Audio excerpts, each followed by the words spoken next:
So what we'll do, we'll bring them back up in just a little bit, but we're gonna take about another 5 minutes to network, to kind of set the mood, and kind of sum up the main reason why we are here today and why I wrote this book. And my toxic reality sort of paints a picture about what it's like to live in an industrialized community. I wrote this piece one day when I was sitting in my living room in Port Arthur, Texas, a little town on the Gulf Coast. And Port Arthur, Texas is home to like 4 major oil refineries and about 6 chemical plants: Chevron, BASF Chemical, Total Oil Refinery, Motiva Oil Refinery, and Valero. And on any given day, one of those refineries or chemical plant is dumping tons and tons of illegal emissions into the air, which harm people, which kill people, and we all know it. And I was so frustrated because I heard this big explosion about 9 o'clock at night, and it's darn near knocked me off the sofa, and I seen this huge fire in the sky. And so I look out the window, and this huge flare which is blowing out the top of this derrick, and then you could smell the stinky sulfur odors and various other types of chemicals, and it was almost to the point where you just wanted to cover up your face and it sting your nose to breathe it. And so I was so upset about that, and I felt so helpless to where I just took my pen and put it to paper.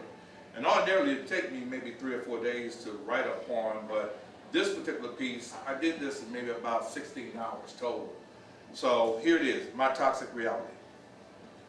I see your smoke rising in the air, 2, 3 in the morning when you think no one is there.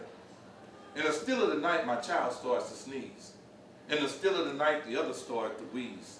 Your bright, bright torch, it burns all night. To find my way through the house, I don't even need a light. The roar of your flame, I've learned to ignore. Even though it's combustion, vibrate my feet up on the floor.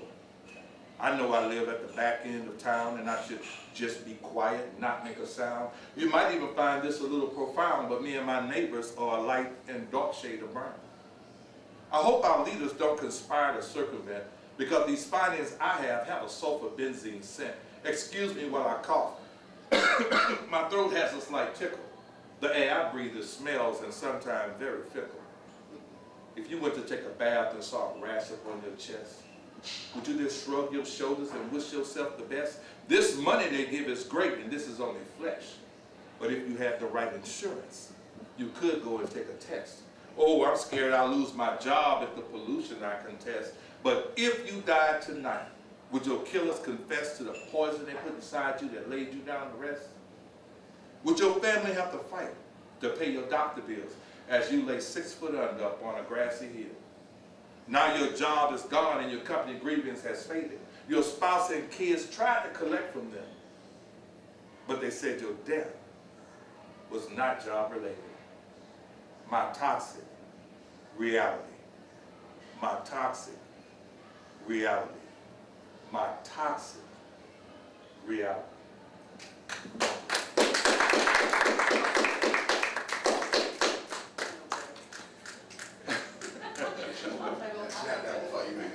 And you know, and the more and more that I travel and do this environmental justice work, we go to various communities in Louisiana, Philadelphia, South Philly, here in Richmond, and there are a lot of unsung heroes out there. Right here at this table, Denny Larson and Ruth and the whole crew, these guys work in the environmental justice field. A lot of times they don't always get the accolade that they deserve. Unlike a whole lot of folks out there. You got people that are recognized, but they're not actually doing the work on the ground. They're doing the work on the ground like many other people in Louisiana that you'd never ever hear about. But they're fighting for their communities. They're fighting to reduce the toxic chemicals that's plaguing their communities, the dirty water that they sometimes have to drink because well water gets contaminated, living next to hog farms, living next to incinerating facilities and illegal dump sites. All of these things are going on right here in America. And many times we talk about third world countries, which is just as bad, if not worse, but there are a lot of bad things happening right here that need to be dealt with, and there are people out there dealing with it, and those are the real heroes. I'm going to sing this one song. It's called Heroes. I didn't write it. A lot of people think that I did, but it's by Lionel Richie. Looking back in time, we all in debt to the leaders. Angels of mercy, everyone.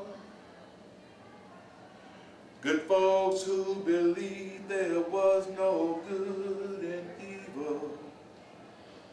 Fought long and hard until the battles all were won. Our heroes make the sun rise in the morning. Our heroes make the moon shine bright at night. Our heroes make our lives a little stronger in the soul of everyone. He can be found. Give us an anchor or a rock to lean on, a captain to take us through the storm. What makes a soldier ride alone into battle? Can anybody tell me where he's coming from? He's that stranger on the street. He's that child that's at your feet, searching for freedom and justice for one. You see them time and again, you know they only fight to win. They're the challengers of evil, and I'm glad to know, yeah. Our heroes make the sun rise in the morning. Our heroes make the moon shine bright at night. Our heroes make our lives a little stronger. If you look, you surely see. There you and me. If you look, you surely see.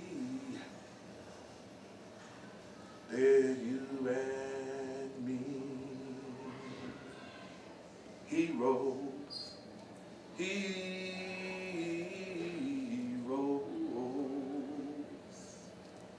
Thank you.